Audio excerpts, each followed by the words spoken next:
Hello, hello, hello, and welcome to the Snow Skills cabin. How's everybody doing today? Right, I'll ask again. How is everybody doing today? There we go. Who's excited for a bit of skiing this winter? That's the enthusiasm I was looking for.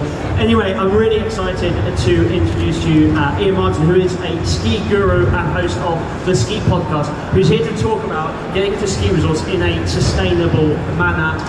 We're all trying to be a bit more responsible. It can be a bit of a difficult, journey, but he will talk you through it, and with his wonderful panel. Iain, over to you. That's great. Thank you very much. One thing I am going to hopefully establish with the help of the panel here is it's not actually as difficult as you might think, and I think that is actually the title of the presentation. So, what I'm going to do, just run through a couple of things.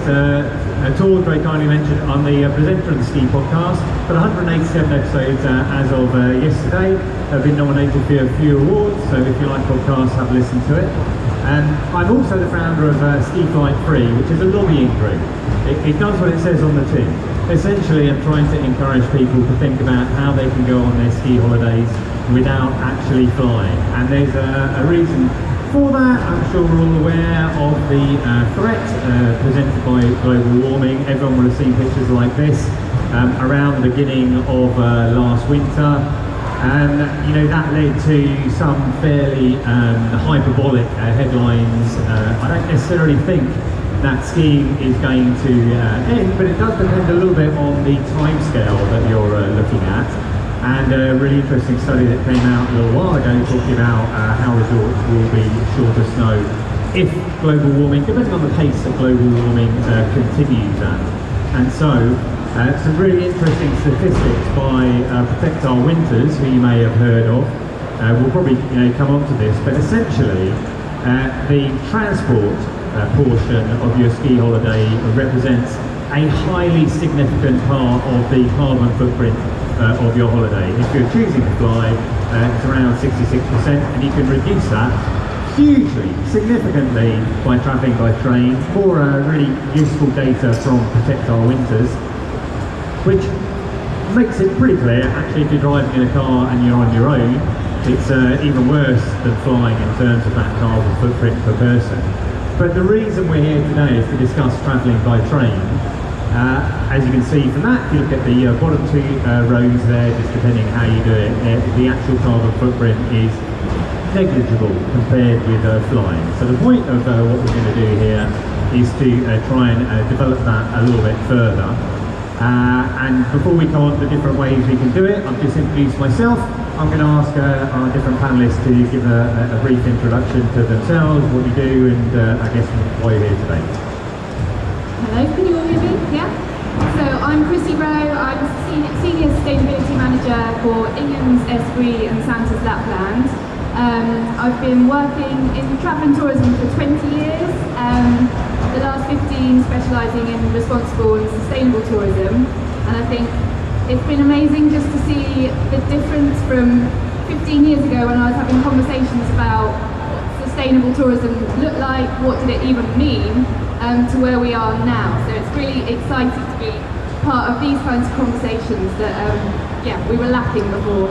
So Ingen's Esprit, as you probably know, is ski and snowboarding specialist for all ages, in over 70 resorts in 7 countries around the world. So, hi everyone, my name's Anna Hughes. I'm the Director of Flight Free UK. We're a small charity based in the UK, and our mission is to encourage people to travel without flying. We've been operating since 2019, and the idea is to give people information, so kind of like the bar charts you just saw. If people are more aware of the carbon impact of their travel, they might make a different choice, but also to give the information for how to do it without flying. So that's why I'm here on the panel today, to share my experience, my personal experience, but also our professional knowledge about how you can still travel and still do the activities that you love without flying, without damaging the atmosphere, without damaging our climate. Hi, I'm Zajic. I'm from the Austrian National Tourist Office in London. I'm the marketing manager. I'm originally from Tyrol, Austria, a skier myself, and I personally try to take the train to the Alps back home as often as I can. I'm going to share some experiences and some ways to get to the Austrian Alps with you today. Cool, that's great.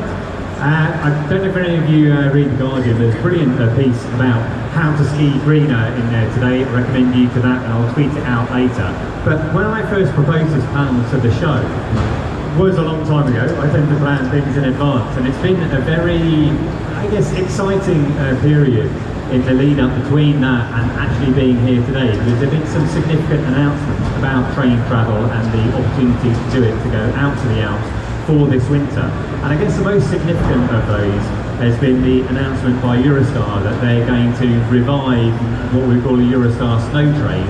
I'm sure many of you will be familiar with that. It used to run from London St Pancras direct to the Tarentaise, to Bourg-Saint-Maurice and Moutier. It is going to go to those destinations, but it's going to go via Lille this winter. And Ingham's are offering places on that. You can buy tickets directly, but I thought I'd come on to Krissy, and I wondered if you could explain a little bit more about how that train is going to work. And I appreciate that you're selling package holidays, but maybe a little bit about how people should book onto it individually as well, if that's possible. Yeah, so is it worth me just saying a little bit about why we're doing it in terms of our approach in general with sustainability at Ingham's and Esprit is that we have to do something about the fact that flying is one of the largest contributors to greenhouse gas emissions.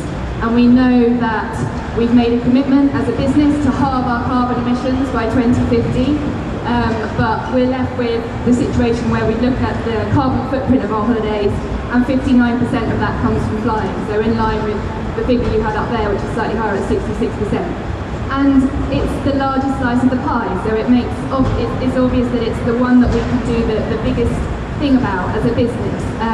So we're really, across the company, really kind of motivated to work across all teams. It's been a really kind of cross-collaborative approach from everyone in the business to get this up and running.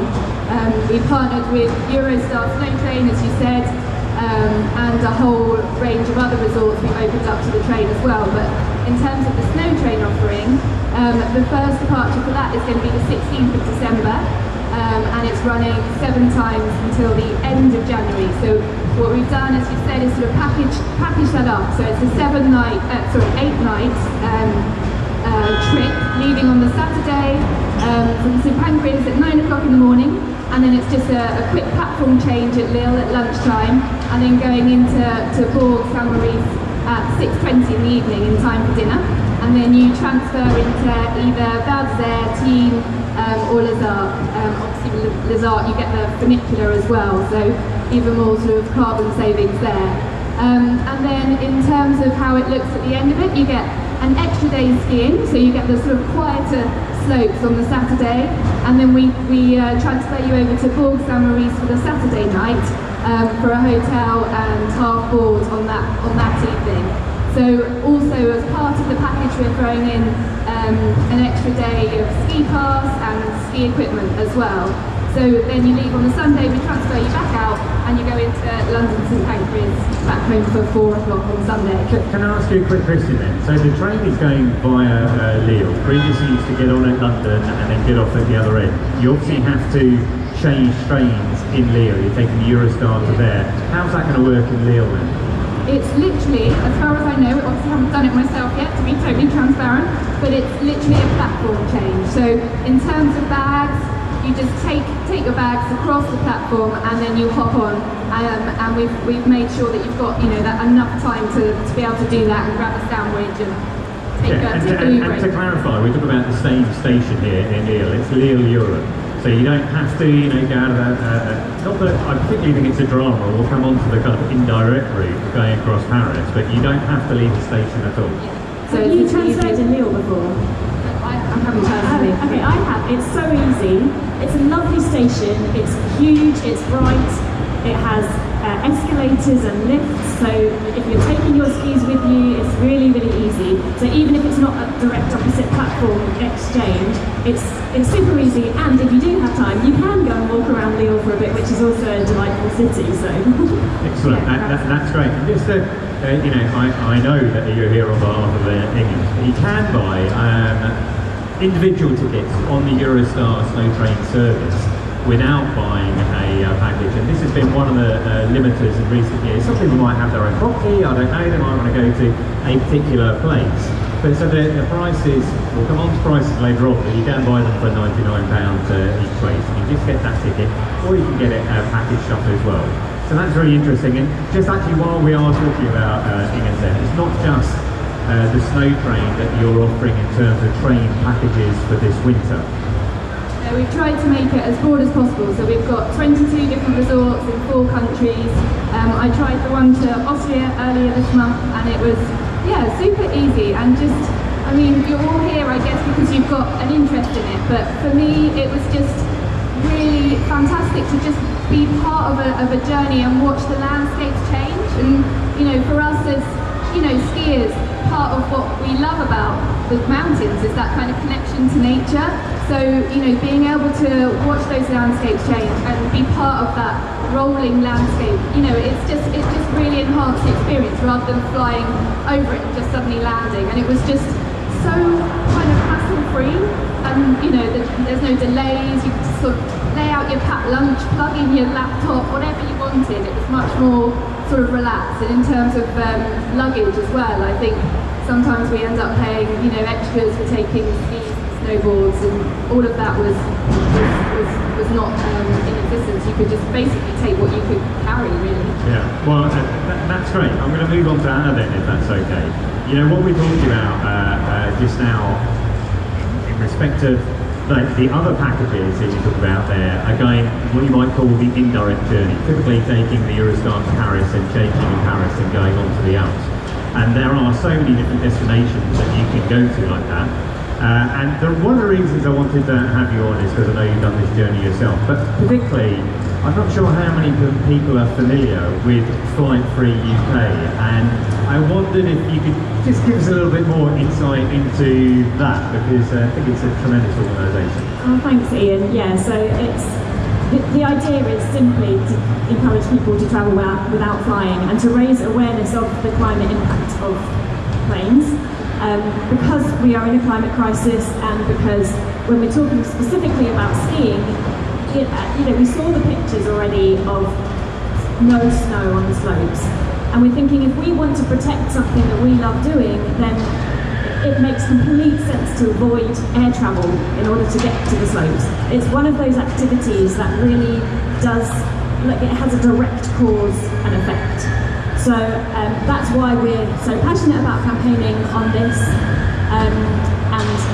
It is about encouraging individuals to change their behaviour, but using that as a springboard for the kind of societal movement that we need, creating social norms. So jumping on a plane is not the first thought that everybody has, because that seems to be the normal way to do things, but just to disrupt that a little bit.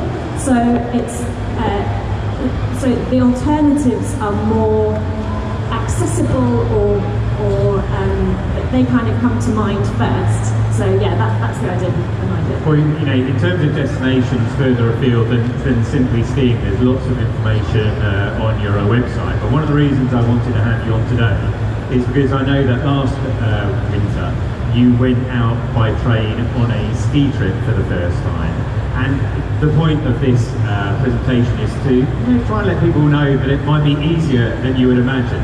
So hopefully this isn't a loaded question, but I'm wondering how easy or difficult you found that journey, and actually where you went to as well, how that journey worked. So I thought it was brilliant. So it was my first time skiing ever. I was a complete beginner, but I'm not a complete beginner at travelling by train. But so it kind of, yes, we're talking about skiing specifically now, but this does apply to any journey you want to do across Europe, which typically would start with getting the Eurostar to Paris and then changing to another station in Paris, whether that's the Gare de Lyon, which is where we went, or Gare du Nord, you come into Gare du Nord, or Gare de l'Est, and there's 3 others kind of around the other parts of Paris. So making that transfer, and then you can go to wherever you want to. So my trip was to Switzerland. We went to Anzère in the Valais region of Switzerland. So the connections were in Lausanne on the way out, and Sion, and then on the way back it was Geneva. But like any kind of near European country, Spain, the south of France, Italy, those are the types of places that you can get to with a combination of 2 trains. So yeah, there's loads of options. Can I ask you then, so some people may get put off by the concept that as opposed to the Eurostar snow train moving changing in Lille, you have to get across Paris. Now I've done this journey quite a lot of times, so I'm very familiar with it. As someone who was doing it for the first time, how did you find that and how did you do it? So we took the metro, which I think is recommended for your first time, mostly because most of us will be familiar with the metro system, and you follow the signs, you get on the train, you get off in your destination. So you can do it in less than half an hour, although I wouldn't recommend that. I'd say leave about an hour to allow yourself to cross Paris. But yeah, it's kind of similar to the London Underground. It's just as confusing if you're not familiar with it, but it's also just as simple. You need to look it up in advance, find out what the letters you're looking for, which platform, and what the destination of the train is, just to make sure that you know, okay, it's only 2 stops to Gare de Lyon, so it's easy, but as long as you get on the right train. Yeah, well, you're saying you need to look it up in advance. Fortunately, there's an excellent video on YouTube which I put together a few years ago, and it's probably the video that I'm most proud of, in that there've been over 8,000 views of it, and it's genuinely helping people. And it does make it pretty straightforward. You're just looking at that RER, line D, 2 stops. It's a very straightforward way of getting across Paris. And you talk about the time. One of the reasons, we'll come on to booking and costs a little bit later on, but one of the reasons I book all of my journeys separately on Eurostar and then on SNCF is because if you book through something like trainline.com, they, as far as I'm concerned, they build far too much of a margin in there to get across Paris. I can get across Paris in the quickest I've ever done it, from getting off the train, putting my foot on the floor in Gare du Nord, to getting onto the concourse in Gare de Lyon, is 17 minutes. Ooh, if you get the trains right, you can do it. It took you 20 minutes. On average, it's around that. Now, I'm not saying if it's your first time or whatever, maybe build a little bit more time in than that.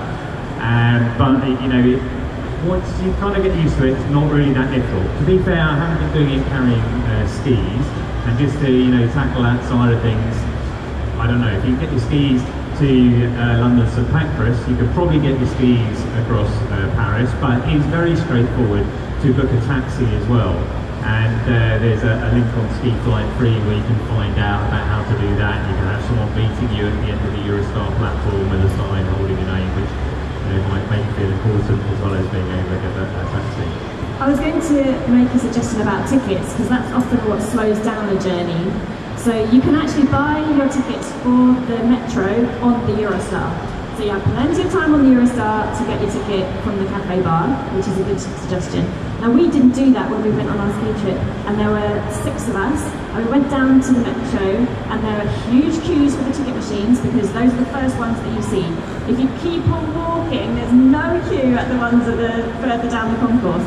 But we didn't know that either, so we were just standing there merrily in the queue, and someone came up from the front of the queue and just, I don't know why they picked us, but they said, "Oh, we have 6 spare tickets for the metro that we don't need to use." We were like, "Oh my god, this is like some kind of amazing karma, thank you so much." And yes, they just gave it to us. Well, I think they need to spend more time looking at the Skipedia YouTube channel, because there's also another video on there telling you about how you can save time in Gare du Nord buying your metro tickets.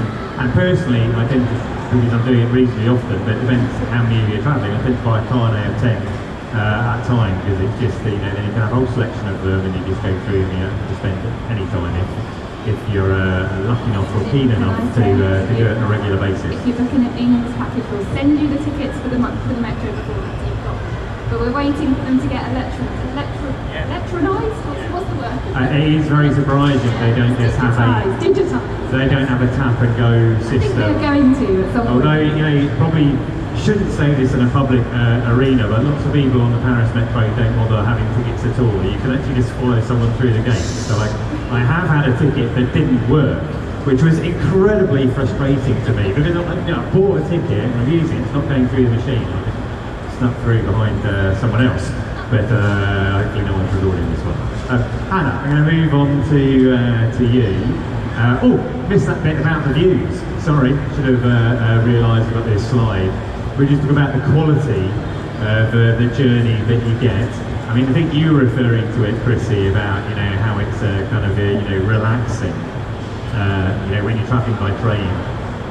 And we might as well touch on this now. I mean, what I love, again, I tend to cut things really short on time, because it does not take a long time. Like on Eurostar, they say check in an hour and a half beforehand. I mean, I really think that's rubbish. I've turned up less than half an hour before my train, then you can get through. Again, I probably wouldn't recommend that, but I'm off to get that first train. And it really doesn't take that long. And once you've gone through tickets, security and customs, you're actually in the departure lounge. There's no 10, 15, 20-minute walk to get to your gate that you have elsewhere. And for me, it's a regular working day. That's my laptop on the other side there. I don't feel like people get concerned about the fact it takes time to go by train. Well, yeah, it takes a bit of time, but as far as I'm concerned, it's valuable time. Whether you're looking at incredible views of Lake Geneva, which is the view you would have seen, Anna, when you were going out to Sion down the Rhone Valley, or the one on the left where you're on an internal train in Switzerland on the way to Andermatt, that was, where you get these incredible carriages that have been specifically designed to enable you to be able to see the mountains. Or the other picture there, you might recognise as Jet d'Eau in Geneva. I had a bit of time between trains on the way back. Actually left myself more time. I just wandered down to the lake and had a little walk around and stretch my legs. But anyway, that aside, Hannah, I'm going to come to you. And it's possible to get to Austria and train. One of the reasons I wanted to have you on board is I know that you can go to Austria during the day, which is probably what you did recently, Krissy, is that right? We went into Paris and then stayed overnight, and then made a night of it in Paris, and then went all the way to Austria. I've been out to St Anton before by train via Zurich. I was particularly interested in this route, which enables you to go overnight. And I know that you've done this journey before, and I wondered if you could tell us a little bit about the logistics of it, how you do it, and what it was like. Of course, so there's the night jet services, it's the overnight services by ÖBB, the Austrian Railway. And I did it 2 times last year actually, so I took the Eurostar from London to Amsterdam, and then took the overnight train from Amsterdam into Innsbruck, which is quite easy to do. So you can take in the afternoon, you can take a Eurostar from London, or actually what I did is I took an early Eurostar from London into Amsterdam, and then spent a couple of hours in Amsterdam just sightseeing, and then took the overnight at 7:30 p.m. from Amsterdam into Innsbruck, and woke up in Innsbruck at 9:15 in the morning. Yeah, fantastic. I love that idea of you're adding an extra kind of a mini stop into your holiday itself. So the train leaves in the evening from Amsterdam, gets into the morning, and from Innsbruck there are a lot of resorts very near to Innsbruck. You can get, from my recollection, you can get up to somewhere like Kutai in 20 minutes from there if you wanted to. Yes, you could stay around Innsbruck. So actually Innsbruck has 13 ski resorts in the area, and there's even a ski pass that combines all those 13 ski areas. So there's Kutai like 30 minutes, there's Stubaier Glacier like 40 minutes. You could also get off a stop earlier than Innsbruck in Wörgl, where you're within less than an hour. You're at St. Johann in Tyrol, or you're in Meierhofen, or other ski resorts in Tyrol. And what about the overnight journey itself then? So you stayed in a couchette. Maybe some people might not be familiar how those work. Do you want to tell us about those? Yes, so there's three travel categories on the overnight trains. There is the seating carriage, which is the cheapest option, but you only get kind of like a seat in a compartment. Then there's the couchette, which I took, where you have either 6 or 4 beds in one compartment. I want to point out as well, there's actually women's compartments as well. So when you're booking this, you can tick a box where you're saying you want to be within the women compartment if you don't feel safe as a solo female traveler. And then there's also the sleeping cabins, which is the most luxurious option, where you can choose between triple, 3 beds, 2 beds, and even 1 bed. So you have a single cabin as well. Yeah, I'm glad you mentioned all of those things as well. the progress of train travel is incredibly quick at the moment in terms of the number of changes that are going on. Prior to or after setting up all of this, I think Nightjet announced this week that they're introducing new cabins as well for their overnight trains. Yeah, they're constantly putting money into new night jets. I think in December they're launching new night jets from Hamburg to Innsbruck, which have like single pots, so for single travelers that will be a good option, and we hope of course that they're going to extend it to the rest of the route, which is over 25 cities in Europe. Yeah, I think Nightjet clearly ahead of the curve, because I've got a feeling that they relaunched their Nightjet services, let's say maybe in even before COVID, is that right? Yes. Yeah. Yeah, so it's going to be interesting to see over the next few years as more and more night services. They're not necessarily going to fit in with ski holidays, but more and more night services are being introduced. I went out to Nice in the summer to do a triathlon.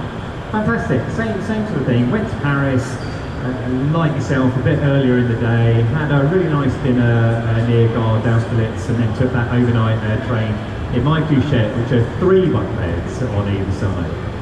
There were only 3 of us in there, and it's not particularly fast, because if it went fast, you'd actually get to your destination too early. They tend to go a little bit slowly, but they rock you to sleep as you go. And in that particular instance, I woke up in Marseille at about 6:30 a.m. and then travelled along the Côte d'Azur. And basically had this tour along the Côte d'Azur, going through Toulon and Cannes and Antibes on the way to Nice, looking at the Med first thing in the morning. If you do want to do other overnight trains to the Alps, there are actually 2 services that are relevant that are running at the moment. One is to Briançon, so you can go out to Briançon and go and ski in Chevalier, or go on to Sestriere as well. There's also a service that goes down to Tarbes in the French Pyrenees, which you could use to access the resorts of the Pyrenees as well. And I don't know if any of you are going to be coming to London next week, but one of my panellists for the same panel there is going to be talking specifically about that as well. So hopefully for all of you here, we've helped you to understand a little bit more about how it's maybe not as difficult as you could think. Let's move on to the costs of going by train. There's this sort of perception that train travel is more expensive. And I think one of the key things to bear in mind is taking into account all of the costs. Krissy mentioned ski carriage, which can be quite hefty these days. But I was particularly interested, you have your packages, and you're offering destinations by train, and you're offering the same destinations by air. How are the prices coming up in comparison? I've got a few examples. I think for us at Iain's, it's been really important that we make it competitive on price, because it shouldn't cost more, should it, to be able to travel in a greener way. If we want to change the way we travel and we want to move towards a lower carbon future, that is what needs to happen. So we're taking that really kind of on board and taking it really seriously as a business, that we can be able to offer those choices without it costing you more. So here I've got one into Les Arts self-catering apartments on the 6th of January. Flying from Birmingham would be £993. And then actually getting the train, this is not the 8-day Eurostar snow train, this is just our normal route via Bourg. It's £944 per person, so it's actually £49 cheaper. And then just one other example, I thought I'd give an example of St Anton. We've got some catered chalets departing on the 16th of December. Flying from Birmingham would be £899, and getting the train is also £899, so really competitive. And then we've got one in Team, which is a self-catering hotel in January, which works out, if you want to do the Eurostar 8-night that we were talking about, it works out to £80 extra, but you get that extra night, and then you also get the extra day skiing with the free ski hire and the lift passes included. So it's equaling out, if not coming in cheaper or better value. That is really good to hear, and I haven't actually checked those prices. I don't really know where we stood on that, so that is good. One thing I need to acknowledge now, which has cropped up in some of these conversations before, is that the nearer you live to London St Pancras, the better it is, because ultimately if you want to travel by train, that's where you've got to start from. That's our next challenge as a business. Our next phase of this is working out how we can link in the UK so that we can offer across the UK packages, not just London, because we know that it's at the moment there's some bias towards London. Anna, you've got a lot of experience with train travel. I'm just interested in terms of the price side of things, how you would go about things to get the lowest price possible. Yeah, well, it's actually trains on the continent are much cheaper than trains here in the UK. So once you cross the channel, then it's much easier to get around on a budget. We're kind of captive to the Eurostar a little bit if you want to take the train the whole way. But you can split it up, so you could take a ferry across the channel and then resume your train travel after that. That would take longer, but that's definitely an option. I think also it's really important that we as consumers look at, as you said, Iain, the whole journey price. So it's so easy to be tempted by that £30 flight, and then you're comparing it to an £80 train ride, and you think, well, of course I'm going to pay £30 for the flight, without remembering that you have to get to the airport and your transfer on the other side, and maybe you have to pay for extras, seat, baggage, etc. And once you've added all of that up, it's probably about the same and might even be more to fly. And this actually was last year. I went to the French Alps, and my friend I met him there, and he said, "Oh, I chose to fly because I thought, I needed it to be cheaper, basically." And so I said, "All right, how much did you pay for your flight?" "Oh, 50 quid." "How much did you pay for your journey?" It was over 100, and I'd only paid £85 from door to door. So it's so important. And I mean, part of that is we have to get the airlines to be upfront about the price. Like, they shouldn't be, and of course they do, because they want people to buy the air ticket, but it needs to be much more realistic. Like, this is how much you're going to be paying for the entire journey. I think Ryanair's got something to answer for there with their kind of stripped back pricing system. But yeah, as long as we as consumers are aware of that and look into it just a little bit more, you might well find that train journey is cheaper. For sure, and I tend to travel in the last however many years it's been. I've been going out to Europe, let's say, 5 or 6 times a year, and I've got the system sorted now. If you know your dates, you buy a Eurostar ticket early, and that will be about £49 each way roughly. Sometimes you get a little bit less than that if you have a bit of luck. But one of the frustrating things is you do have to wait until the European leg tickets become available with SNCF. It typically happens to be around 3 months in advance. Currently you can buy tickets up to the 9th of January for your ongoing leg. I've got a trip coming up on the 31st of January. They haven't actually announced the exact date those tickets are going to be on sale, but you can sign up for a ticket alert. And if you get in there, to be honest with you, within 48 hours when that threshold pops up, you can get what Anna's talking about, really good prices. And we're sort of saying about €30 each way. Currently, what I'm looking at,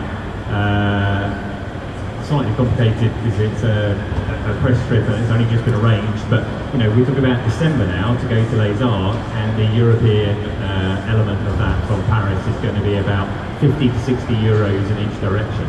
So that's about £100 added to the £100 for Eurostar, about £200 in total, but that's a point-to-point journey, including everything apart from my train up from Brighton to London. Hannah, I wanted to just check with you. So when you booked that night jet, which I think I'm right in saying wasn't provided for by the Austrian Tourist Board, was it? You paid for it yourself, right? Do you have a similar situation with night jet in terms of when you can buy tickets? Yes, the tickets become available during a certain point of the year for, as you said, I think it's roughly 3 months as well. I had a look yesterday night actually for December, and prices for the seating carriage start at €30, so roughly £26, I guess. That might not be the most comfortable way to travel overnight, so I looked at the couchettes as well, which are 6 or 4 beds, and actually the prices are starting, if you book them early, at €50, so £45. So I think that's quite a good price for an overnight journey from Amsterdam to Innsbruck. Yeah, particularly as effectively you're not paying for a hotel. If anyone's watching Race Across the World at the moment, the overnight coach, why don't they get it every time? Exactly. If you factor in like an extra overnight, or as you said, like other costs like baggages for the flights, then I think it's very worth it to compare actually prices of train and flight. And there was an article by Which who actually compared overnight services, the price for overnight services and flights, and they found out that especially families or groups traveling together can save when they book something on the overnight trains. Yeah, I'm delighted to let you know, Anna, that I'm going to take your pledge for 2024. I tried to persuade all of my family to see if they would do it with me, but they're not going to do that. So, not to fly at all next year. Notwithstanding, I have an elderly mum who lives in Australia, but if that crops up otherwise. And so for our summer holiday, we're going to go on the train to Corsica. Quite fun planning it out, but because I really enjoyed that overnight train from Nice, we're going to do that. I have everything lined up to get the cheapest possible way of doing it, which is just know your dates, book the Eurostar first, and then be in there as soon as you can for SNCF. I know we're talking specifically about train travel now, but a really good budget tip is to look at coach travel. So I know there's one coach company here at least, I think, and there's also Snow Express, which goes from London Victoria, and that's overnight, and it's such a good value way of getting to the slopes, and it also incorporates that extra day skiing. So I would definitely recommend looking up coach travel as well. Yeah, and I just flicked to that graph again. Coach travel, again, it's more than train, but it's still significantly way down on taking a flight. I also wanted to mention that if you're planning to travel a lot over Europe with the train, you could have a look at Interrail tickets as well. Because everybody's thinking about Interrail, you're doing that after school in your gap year. But actually I used the Interrail ticket for 4 days. You can use it for 4 days within a month, and I think I paid 250 euros, something like this. And it was a really good deal. You have to pay extra for seating on Eurostar and some fast trains in France, but you can check as well where you don't have to pay extra. And another cost-saving tip that I use is I paid to get a SNCF Avantage card, which gives a 30% discount on certain journeys. And basically last year, I earned back the cost of it, which was something like 50 euros in the first journey that I took. So in fact the prices I'm quoting are for my personal experiences because I've got an Avantage card, but it's definitely worthwhile to do that as well. Okay, well, we're going to open it out. We've still got time left. Hopefully give you some information. Would anyone like to ask a question at all? Well, you can find a lot more information on all of that in Ski Factory, and you mentioned about various resorts who offer discounts to people travelling by train. La Rosière is one I can think off the top of my head, Morzine as well. And crucially, if you are tempted by the idea of travelling by train and you haven't done it already, then please do so, because we would like it to gain momentum, particularly with Eurostar, because they've only got 7 dates this winter, and they've got 250 seats on that train, and historically they used to have 750 seats on that train. So we need to establish that that demand still exists out there within the British UK public, so they increase those services to different dates during the course of the year and increase the number of seats, because as we can see from the power information, it makes a significant amount of difference, and there is an existential threat to skiing from climate change. So otherwise, thank you for listening. Hopefully you found this useful.